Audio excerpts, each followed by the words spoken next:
अस्सलाम वालेकुम वरहमतुल्लाहि वबरकातुहू। दोस्तों आउं आलिया सन अब्बासी ऐं जेकॾहिं मुंहिंजो चैनल पहिरियों दफ़ो ॾिसी ऐं ॿुधी रहिया आहियो त बराए महिरबानी मुंहिंजे चैनल खे सब्सक्राइब कंदा, बेल आइकन खे क्लिक कंदा ऐं जेकॾहिं मुंहिंजी ऑडियो पसंदि अचे त उनखे लाइक कंदा ऐं कमेंट बॉक्स में पंहिंजी राय खां आगाह कंदा। किताब जो नालो आहे हिकिड़ी मिलंदी आहे ज़िंदगी। जिया पे जे जाखोड़ में सुंदरता जूं 51 कहाणियूं। सिंधीकार महमूद मुग़ल, छपाईंदड़ मर्ता पब्लिकेशन हैदराबाद सिंध, फरवरी 2021। कहाणी आहे हा मां रोज़ु मिठो ज़रूरु खाईंदुसि। तव्हां सुवालु कयो आहे त मूंखे पोढ़ो थियणु केतिरो पसंदि आहे त मुंहिंजी वरंदी आहे त पंहिंजी हयातीअ में पहिरियों भेरो मां उहो शख़्स बणियो आहियां जेको मूं बणिजणु पियो घुरियो। न बदनी लिहाज़ खां न, मूंखे कॾहिं कॾहिं पंहिंजे बदन ते मायूसी थींदी आहे।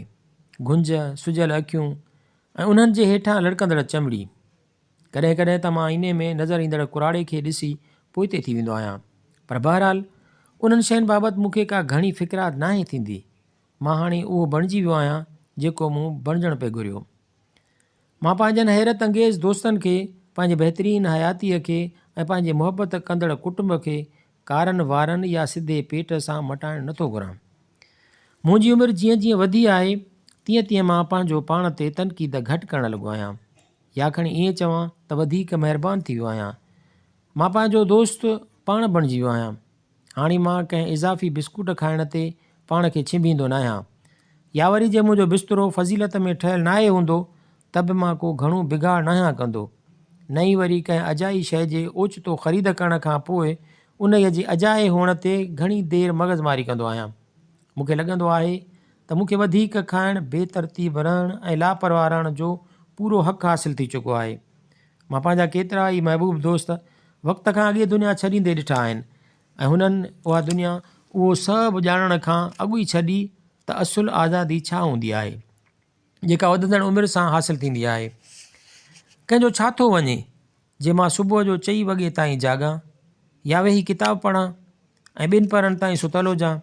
मां 60-70 जे ॾहाके जे हसीन धुनुनि ते नची बि सघां थो त पंहिंजी विञायल मुहबत ते रोई बि सघां थो।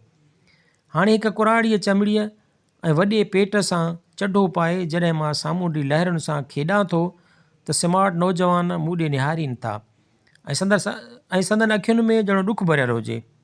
चरिया आहिनि, छा हू मूं वांगुरु पोढ़ा कोन थींदा? छा संदनि पेट कोन निकिरंदा? मां ॼाणा थो त कंहिं कंहिं महिल मां वेसारो बणिजी थो वञा, पर वरी बि उहो त सोचियो न त ज़िंदगीअ में भला सभु कुझु यादि रखणु ज़रूरी हूंदो आहे छा? बसि अहम ॻाल्हियूं यादि हुजनि, ॿियो सभु ख़ैरु आहे। हा, सालनि जा साल गुज़ारींदे मुंहिंजी दिलि इलाही भेरा टुटी आहे। दिलि कीअं न टुटंदी साईं? जे अव्हां को पंहिंजो प्यारो विञायो, या कंहिं ॿार खे का बीमारी हुजे, या अव्हां जे पालतू जानवर खे कंहिं गाॾीअ धकियो हुजे, दिलि कीअं न टुटंदी यार। पर भॻल दिलियूं ई त अहिड़ियूं हूंदियूं आहिनि जेके असांखे सम्झ, हिमत ऐं हौसलो ॾींदियूं आहिनि। जेका दिलि टुटी नथी सघे तंहिंखे कॾहिं बि उहा ख़बर पइजी न सघंदी त दर्दु छा हूंदो आहे या नुक्स जो कहिड़ो कमाल हूंदो आहे।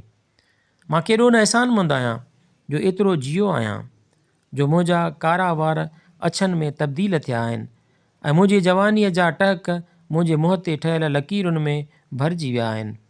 अलाए केतिरा माण्हू कॾहिं न खिली सघिया, या वरी कॾहिं एतिरो न खिली सघिया जेतिरो मां खिलियो आहियां, ऐं अलाए केतिरा त कारनि वारनि में ई जहान छॾे विया, खेनि अछा करण जी मोहलत ई न मिली।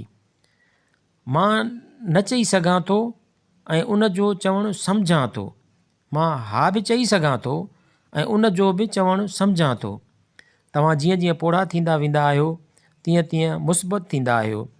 तव्हां ॿियनि माण्हुनि जी पाण बाबति सोच जी परवाह बि न आहियो कंदा। मां पंहिंजो पाण खां हाणे घटि सुवाल कंदो आहियां। मूंखे त हाणे ग़लति थियण जो हक़ बि हासिलु थी चुको आहे। सो हाणे अव्हां जे सवाल जे जवाब में हा, मूंखे कुराड़ो थियणु वणे थो। उन ई मूंखे आज़ादी ॾिनी आहे। मां जेको बणियो आहियां सो मूंखे पसंदि आहे। मां सदाईं जीअण वारो त न आहियां, पर जेसीं ताईं हिते आहियां त कॾहिं बि इन सोच में पंहिंजो वक़्तु न विञाईंदुसि त मां छा छा करे पिए सघियुसि, या वरी उहा फ़िक्रात वेही करियां त मां छा छा हथु करे पिए सघियुसि। हा, मां रोज़ु मिठो ज़रूरु खाईंदुसि।